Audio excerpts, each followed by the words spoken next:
خطبہ نمبر 124۔ آپ علیہ السلام کا ارشاد گرامی اپنے اصحاب کو جنگ پر آمادہ کرتے ہوئے، بسم اللہ الرحمن الرحیم۔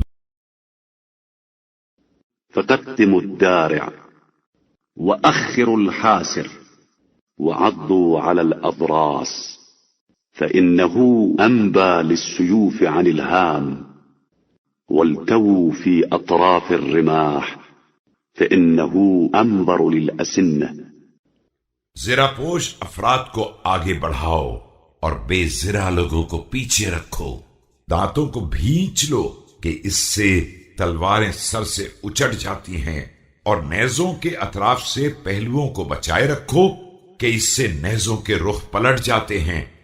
وغضوا الأبصار فإنه أربت للجأش وأسكن للقلوب وأميت الأصوات فإنه أطرد للفشل ورايتكم فلا تميلوها ولا تخلوها۔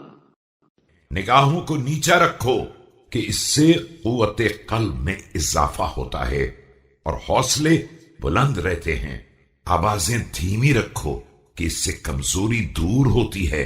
دیکھو اپنے پرچم کا خیال رکھنا، وہ نہ جھکنے پائے اور نہ اکیلا رہنے پائے۔